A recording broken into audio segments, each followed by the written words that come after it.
يومكم سعيد. قراية النهاردة هي عبارة عن جلسة شفاء متكاملة. يعني هنشتغل مخصوص على القلب والجهاز العصبي. الشفاء بأمر الله هيتم لما تفهم انت بتمر بإيه بالظبط، لأن المعرفة هي نص الشفاء. أول كارت ظهر معايا هو كارت العافية، حجر الجاد الأخضر. وخليني أتكلم الأول شوية عن حجر الجاد الأخضر، لأن هو يعني هو حجر طبيعي، وبيجي كمان بأكتر من لون، يعني مش أخضر بس، لكن اللون الأخضر منه بالذات يعني مرتبط بالقلب، مش بشكل رومانسي لكن بشكل طاقي. يعني لو انت امباس أو عامل نور متعاطف وطاقتك حساسة، فأكيد انت من الناس اللي عندهم موهبة استقبال وإحساس الطاقة مباشرة، يعني عن طريق الجلد وأحيانا شكر القلب والمعدة. يعني انت لو كده فانت بتعرف تستشعر وتحدد طاقة أي حاجة تلمسها، وبالتالي أكيد أما تلمس حجر الجاد الأخضر هتبدأ تحس فورا بالترددات بتاعته وتتحسن حالتك. يعني لأن للأسف الناس اللي هي الإمباس بتبقى حساسة جدا للطاقات السلبية اللي حواليها وبتمتصها كمان. حجر الجاد الأخضر مش حجر للزينة، هو حجر تنظيم وتهدئة وإعادة ضبط. يعني خليني أتكلم عنه كمان حبة من زاوية الصحة الشاملة. يعني هو ارتبط زمان بالحكمة والاتزان وطول العمر. طاقته ناعمة شوية لكن ثابتة، بيهدي وبيعيد ترتيبك من الداخل، بيهدي الجهاز العصبي اللا إرادي وبيقلل حالة التفكير الزائد. الناس اللي عندها overthinking، الناس اللي عندهم عطارد مش متزن، الناس اللي عايشة في دماغها أكتر ما هي عايشة في الواقع، بمعنى إن هي بتحسب الحسابات كتير قوي قبل ما تنفذ الفعل اللي هي عايزاه. الحقيقة هو كمان ممتاز للناس اللي عايشة في توتر مزمن، يعني التوتر الهادي المزمن مش التوتر الانفجاري، يعني التوتر بتاع يعني حياتنا اللي هو كل يوم ده. حجر الجاد كمان الأخضر مفيد في القلق الخفيف المستمر والإرهاق الذهني وصعوبة الإحساس بالأمان الداخلي. شغله بيكون بالذات على شكر القلب، بيقوي حدود القلب وبيوازن عندك العطاء والاستقبال. هو كمان مناسب قوي للناس اللي بيدوا أكتر ما بياخدوا أو قلبهم مفتوح زيادة عن اللزوم. هو كمان مرتبط بالكلى والتوازن المائي وإزالة السموم الطاقية. هيساعد الجسم إنه يدخل في حالة راحة وإعادة تجديد. مفيد مع اضطرابات النوم الخفيفة وتوتر المعدة اللي هما بيبقوا مرتبطين بالقلق. هو طبعا مش بديل طبي لكنه داعم قوي جدا. ممكن يتلبس كأسورة أو سلسلة قريبة من القلب، أو نمسكه في إيدنا ونعمل تنفس عميق ويوجة بطيئة، أو جلسات استرخاء. ممكن كمان نحطه جنب السرير لو النوم بتاعنا متقطع ومحتاجين يعني نهدي الطاقة حوالينا شوية. أفضل استخداماته بيكون في الصبح لضبط الإيقاع أو قبل النوم على طول للتهدئة العميقة. علشان كده هو ظهر لنا النهاردة في كارت بيتكلم عن الصحة. الكارت بيقول إن الرحلة تبدأ من الجسد. يعني الرسالة هنا واضحة، ومعناها إن الشفاء المادي هو الأولوية الأولى ليكم الآن. جسمكم محتاج راحة وعناية، ونشوف إزاي نقدر نكرمه ونخليه في أفضل حالة ليه بإننا ناكل أفضل وننام أفضل. وطبعا يعني عن تجربة لازم نشكر جسمنا اللي شايلنا طول عمره ده.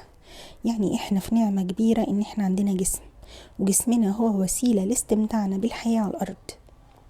للأسف كمان هو ممكن يتحول لوسيلة شقاء لو لا قدر الله في أمراض مستعصية. ربنا يشفي الجميع يا رب.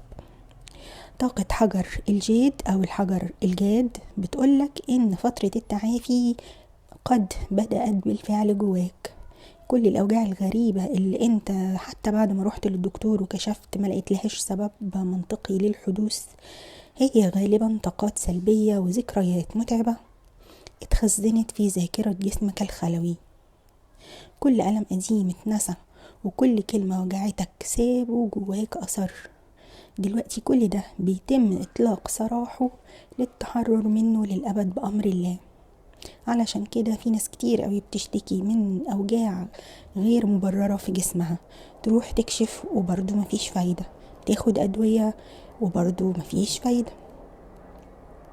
لازم تفهموا إن الاهتمام بصحتكم الجسدية هو البوابة لاستقبال الطاقات الروحية العالية القادمة بإذن الله. يعني لازم ننظف القديم علشان نعرف نستقبل الجديد. تخيلوا كده نور إلهي نقي ومحب وعطوف وشافي بيغلف جسمكم كله من جوه لبره كل يوم. حتى يعني وانتوا تحت الشاور كمان ممكن تتخيلوا ان المية اللي نازلة من الدوش دي مش بتغسل جسمكم من بره بس، يعني دي كمان بتغسل الوجع عن جسمكم وبتغسل خيبات الأمل كمان. ودايما بعد ما تعملوا التمرينين دول اشكروا ربنا والكون وجسمكم، لان شكر النعمة واجب. تاني كارت طلع معايا هو gentleness او الرفق.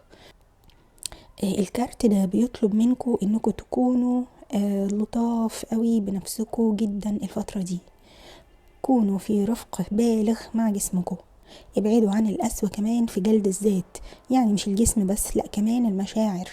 خليكوا طيبين ولطاف قوي مع نفسكم. حاوطوا كمان نفسكم بأشخاص ناعمين طاقتهم هادية ومتزنة على قد ما تقدروا. لو ده صعب اسمعوا مزيكا هادية، يعني تجنبوا كمان استخدام الموبايلات والشاشات المنورة قوي دي بالليل. للأسف لأن دي طريقة بتخلي جهازكم العصبي عاجز عن مساعدتكم وتهدئتكم في طول اليوم اللي بعده. يعني نحاول نساعد كده على قد ما نقدر بكل الطرق المتاحة عندنا. ممكن كمان التأمل، لو انتم من الناس اللي بتتأمل كل يوم يبقى أولا برافو عليكم. ثانيا حاولوا تعملوا نوع معين كده من أنواع التنفس مع التأمل. التنفس اللي أنا أقصده هو التنفس اللي قلتلكوا عليه في فيديو عطارد، إن الشهيق يكون مثلا 3 عدات فالزفير يبقى 6. الفترة بتاعة الزفير كل ما تبقى هادية وطويلة اوتوماتيك الجهاز العصبي اللا إرادي بيهدى. يعني عامة كده اتعاملوا مع نفسكم برفق وتعاملوا مع الحياة بهدوء، خصوصا الكام شهر الجايين دول. تالت كارت ظهر معايا هو كارت رمح الأم المعلمة درجة. يعني أنا الأول تعالوا يعني نتكلم شوية عن مين هي درجة في الميثولوجي علشان نفهم الكارت ده عاوز مننا ايه بالظبط. يعني وكالعادة برضو مقدمة بسيطة كده، احنا لما بندرس الميثولوجي بندرسه علشان نستلهم المعنى والفايدة وناخد العبرة والعظة اللي ورا القصة. مين بقى هي درجة؟ درجة هي الأم المعلمة، وهي واحدة من أعمق وأقوى الأركيتايبس الأنثوية في الوعي الإنساني، وهي حارسة وعي، ووجودها تربوي تحويلي أكتر منه قتالي بالمعنى السطحي. يعني هي جاية تربي وتعلم وتحول الطاقة عن طريق حراستك، بس حراستك بشكل صارم شوية. هي يعني إلهة هندوسية كبرى بتجسد القوة الواعية مش العنف، ودايما كانوا بيسموها بالأم المحاربة وبالحامية وبالمعلمة الصارمة الرحيمة. درجة ببساطة هي الطاقة اللي بتقولك كفاية، لازم تقف هنا علشان مصلحتك. هما دايما كانوا بيرسموها على شكل أنثى جميلة راكبة أسد أو نمر، وده رمز للسيطرة على الغرائز مش قمعها. يعني هي خلاص عملت سيادة قوية جدا على نفسها لدرجة ان هي روضت نفسها وروضت الأسود والنمور اللي صعب يتروضوا أصلا. دايما كمان كان بيتم رسمها انها ليها أذرع متعددة، وده رمز للوعي الشامل، وكمان رمز لقدرتها على فعل أكتر من شيء واحد في نفس الوقت. يعني مهاراتها متعددة وشاطرة وتقدر تعمل أكتر من حاجة في نفس الوقت، يعني تقريبا كده زي كل الأمهات. كمان بيرسموها دايما وهي شايلة أسلحة، وده رمز ان كل أداة من دول هي وظيفة وعي مش سلاح قاتل. درجة هي أم صحيح، لكنها مش بتدلل أطفالها، ما بتدلعهمش، هي بتحميهم من أنفسهم وبتضع حدود صارمة أما هم يعجزوا عن ذلك. كمان هي بتسقط الأوهام أو بتشيل الأوهام بالقوة لو لزم الأمر. يعني هي أقرب ما يكون للأم اللي من كتر حبها لعيالها بتتحول كده، وممكن تفتك بأي خطر يقرب من ناحيتهم، حتى الأخطار الغير مرئية. يعني هي الأم اللي ممكن تيجي تقولك أنا مش هسيبك تدمر نفسك باسم الطيبة أو الخوف. درجة ممكن تظهر في حياتك على شكل طاقة قوية جدا تفوقك فجأة، اما انت مثلا تكون شايل ومتحمل او في وضع مش لايق بيك لفترة طويلة، يعني اكتر من اللازم، ممكن تفاجأ بطاقة قوة من جواك تخليك تثور كده وتقول لا خلاص انا لازم اعمل حد للموضوع ده. كمان لما حد يقتحم حدودك او يزودها معاك، او للأسف لما انت تكون ودود زيادة عن اللزوم ولطافتك تتحول الى استنزاف. يعني هي ببساطة طاقة استعادة السيادة الذاتية. كمان هي طاقة قطع التعلق المؤذي والوقوف بثبات بدون كراهية. يعني مش لازم تكره حد عشان تحمي حدودك معاه، ولا لازم تزعق وتكسر عشان الناس تقدرك.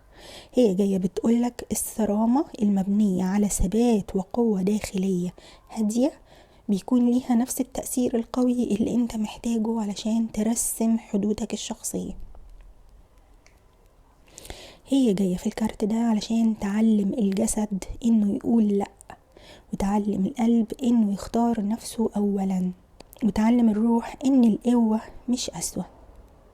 لو حسيت جواك بالطاقة اللي هي بتمثلها قدامنا في الكارت ده، يبقى ده معناه ان درجة هنا بتقطع بسيفها اي طاقات سلبية او قيود تعيق شفائك.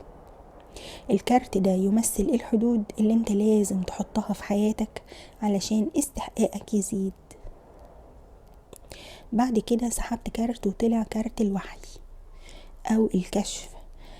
وده عشان انت خلاص يعني هتكون بدأت في حماية جسمك وصحتك النفسية والجسدية، وعايش في هدوء ولطف، وكمان عملت حدود قوية.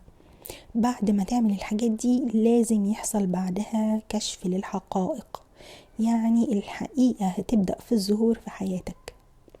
الكارت ده معناه ان في زي ستار هينكشف، وهتوصل لك رسائل او الهامات توضح لك ايه اللي حصل وحصل ليه، هتوضح لك ليه حاجات معينة حصلت في حياتك.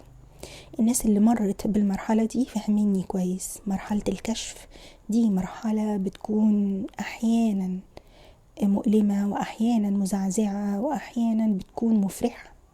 يعني مش لازم تكون حاجة سلبية، ممكن تفرح قوي لانك تبتدي تفهم، لانك فعلا بتكون شايف الحياة كلها والناس وتصرفاتك انت شخصيا بعين جديدة تماما.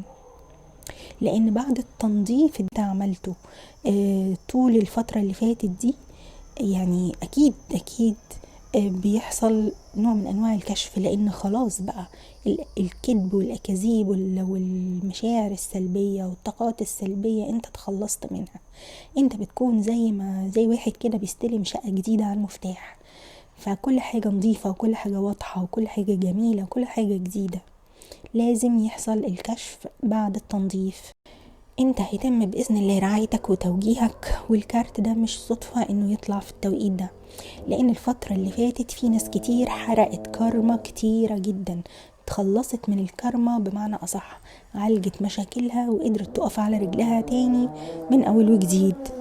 بعتذر جدا عن الصوت، بس في إصلاحات يعني وشغل وحاجات في الشقة اللي جنبي، أتمنى الصوت ما يكونش ضايقكم. خامس كارت ظهر معايا هو كارت الرحمة السماوية. يعني بعد ظهور الحقائق وكشف الغطاء والحجاب وبدء الوحي والإرشاد اللي انت هتمر بيه بعد التنظيف العميق اللي عملته، اهتمامك بجسمك وكمان حماية حدودك، احتمال تحس بالألم زي ما قلت، الكارت ده هنا جاي علشان بقى يعني يغمرك كده، يغطيك بطاقة من الغفران انت هتبقى محتاجها الحقيقة. لان تنظيف وتطهير المشاعر التقيلة لازم يتم استبدالها برحمة إلهية واسعة، وإلا البني آدم مننا هيتجنن. يعني أنا عارفة ومجربة، أحيانا الحقائق اللي انت بتشوفها بتكون صدمة لدرجة انت نفسك ما تقدرش تتخيلها. فلازم نكون داخل العناية الإلهية واحنا بنعمل التنظيفات بتاعتنا. يعني الكارت جاي بيقولك ان شاء الله ما تقلقش، يعني بعد الكشف بيجي الإرشاد، وبعد الإرشاد انت هتبتدي تفهم أكتر، هتعرف أكتر يعني كل ده كان بيحصل لك ليه. مع المعرفة بيكون الألم علشان احنا بنكتشف وبنفهم دوافع الناس اللي في حياتنا، بنكتشف كمان دوافعنا احنا الخفية. وبيحصل الألم لأن بيكون يعني بيحصل لنا كده زي ما يكون اتعرينا قدام نفسنا، فهمنا ضعفنا وفهمنا ضعف الناس، وبانت مخاوف الناس ومخاوفنا قدامنا بشكل واضح، كأن الأقنعة كلها بتقع. ولما ده بيحصل لازم يكون في ألم. الكارت ده جاي بيقولك ما تخافش، لأن في قلب التعب المرير ده كله في رحمة سماوية محوطاك. ربنا مش هيسيب الجروح دي كلها تتفتح إلا وهو جنبك سندك وحاطط إيده على كتفك. اطلب دايما من السماء المساعدة والمساندة والحماية، لأن ده كارت بيقولك بصراحة ووضوح انت صوتك مسموع في السماء، انت مش بعيد عننا. اطلب واقترب من السماء، لأن كل اللي انت هتطلبه ان شاء الله هيتنفذ. سادس كارت طلع معايا هو كارت السلام الداخلي inner peace. يعني بصراحة ده أجمل حاجة تيجي بعد كلمة الرحمة السماوية. يعني كأن السما بترد فعلا عليك وبتقولك أنا سامعاك، وانت محتاج سلام داخلي. انت محتاج السلام اللي نابع من جواك، مش نابع من الظروف اللي بره، مش نابع من ردود الناس عليك او الحاجات المادية اللي انت بتشوفها قدامك. انت اللي هتبقى مركز للسلام، هيبقى من جواك، علشان بالبلدي كده محدش يعرف ياخده منك، محدش يعرف يقطعه عنك او يتحكم فيك. ده بقى هيبقى نتيجة حتمية وتأكيد لكل ما سبق، وهو ان الوصول للبوابة المضيئة دي بعد العاصفة والتنظيف الكتير قوي اللي انت عملته، هتكتشف ان البوابة دي بوابة سلام، بوابة هدوء، ومش سلام عادي ومش سلام مؤقت، ده سكون عميق جاي من الروح، من قلب روحك، جاي لك علشان يسمح لك بالعبور للمرحلة اللي جاية اللي بعد كده وانت بذهن صافي وقلبك مطمن. الكارت ده رسالة تأكيد من السماء ان الألم اللي هتمر بيه هتكون بتمر بيه وانت في حالة سلام داخلي. يعني ما تخافش لو شفت اي حاجة قدامك بتنهار، لو في بقى خناقات واصوات، لو في فوضى بره، ما تقلقش، لان الدعم والمساعدة بتوعك اذكياء جدا، جايين يقولوا لك ان جواك هتلاقي المساعدة الحقيقية، جايين يقولوا لك ان يقينك والسلام والراحة الداخلية بتوعك هم اللي هيثبتوك من جوه. المساعدة مش هتبقى من بره، المساعدة داخلية. هنا بقى ظهر كارت الثقة. كارت الثقة يعني عامل كده، يعني زي ما يكون الكون ماسكك من ايدك كده وماشي بيك، يعني بيقولك تعالى هات ايدك ما تخافش، تعالى بقى شوف المرحلة اللي جاية دي احنا هنمشيها سوا. بيقولك ان مراحل صحوتك الروحية الجاية هتبقى كذا وكذا وكذا وكذا، وكمان بيوريلك هتعمل ايه وهتعمل ايه فين، وهتتخلى امتى وهتتقدم امتى وهترتاح امتى وهتطير امتى. بيقولك بقى خلي بالك وانت ماشي هتمشي فين وهتقعد فين وهترتاح فين وفين هتفرد جناحاتك وفين وفين هتوصل لأعلى نقطة في السماء. يعني بجد واو. كارت الثقة ده بيقولك trust، يعني سلم تماما للترتيب الإلهي. سلم تماما للترتيب الإلهي، لأن جواك السلام الداخلي خلاص حصل. فحتة الثقة دي هتبقى اوتوماتيك، يعني هتبقى second nature، هتبقى طبيعتك كده، انت مش هتحتاج تعمل حاجة. انت اوريدي السلام الداخلي هيخليك هتثق في المجهول اللي ان شاء الله بإذن الله هيحمل لك كل خير، من غير حتى انت ما تبقى محتاج تعرف التفاصيل. يعني ربنا هيدبرها لك، الكون كله هيتآمر من أجلك يا عزيزي أو يا عزيزتي. ربنا مدبر الأكوان عاملك خطة محكمة علشان تفعلها انت، وانت بس مش محتاج غير انك تمشي بثقة ويقين، بس كده. شفتوا البساطة؟ يعني انت هتمشي وربنا والكون هيكملوا الأمور علشانك. معرفش ليه رن في ودني مثل مصري قديم كده بيقول: كلي واشربي والمدبر قوي. يعني عيش بقى يا عم واطمن، واعمل اللي عليك واطمن ان شاء الله كله متدبر. هنا بقى ظهر كارت السيطرة، وده يعني يبان شوية عكس اللي احنا لسه قايلينه، لكن الكارت ده جاي بمفهوم متوازن. يعني بعد الثقة انتوا هتستعيدوا السيطرة الصحية، مش السيطرة على الآخرين أو على الظروف أو الجبروت بقى والتحكم. لا، هو هنا معنى الكارت ان السيطرة هنا هي سيطرة على ردود أفعالك وعلى الذات، يعني سيادة الذات اللي كانت في كارت درجة. انت دلوقتي هتتحول لحاجة كده عاملة زي الملك أو الملكة المتوجة على عالمك الداخلي. تقدر تقود حياتك بوعي، مش بردود أفعال عشوائية. الملوك اللي هم مسيطرين يعني بيعلموهم من صغرهم نوع معين من أنواع السيطرة والسيادة على الذات، لأن الملوك هم قادة المجتمع. السيادة لازم تكون على نفسهم أولا قبل ما يقدروا يعني يقودوا الناس ويقودوا الدولة بتاعتهم. انت هنا هتتعلم النوع ده من القيادة ومن السيطرة. هنا بقى ظهر كارت وضوح المعتقد، يعني الضباب العقلي اللي كان جواك زمان هيختفي تماما ان شاء الله، علشان انت بقيت تعرف بالظبط انت مين وعايز ايه ومؤمن بايه. كل الشكوك القديمة هتتبخر ويحل محلها يقين راسخ. الكارت ده تتويج بقى للعمل العقلي والروحي العظيم اللي انت بتعمله. يعني بصراحة انا فرحانة بيكو قوي وفخورة بيكو جدا. كل الكروت اللي نازلة لغاية دلوقتي حاجة تفرح قوي قوي قوي. ظهر معايا كارت حيوية جديدة، يعني طبعا طبعا لازم يبقى في حيوية جديدة بعد كل ده. انت عملت شغل خارق للعادة. دلوقتي بقى الطاقة هترجع للضخ بقوة بعد مراحل التنظيف والهدوء. الحياة هترجع تدب في عروقك، لكن بشكل مختلف، أكثر نضجا وهدوءا وراحة. هيبقى فيك نور كده كل الناس تلاحظه وتقولك انت وشك منور، انت حلويت. هيبقى فيك حيوية وشغف جديد.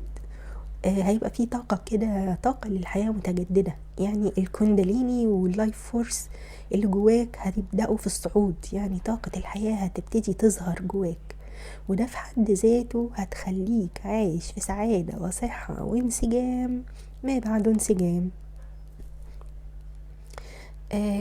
الكارت بقى اللي ظهر معايا بعد كده هو كارت شكرا العين التالتة، وهي مناسبة جدا للأحداث، مش عشان موف لا، هي مناسبة للأحداث، لأن حاليا بيتم تفعيل شكرا العين التالتة للوعي الجمعي كله.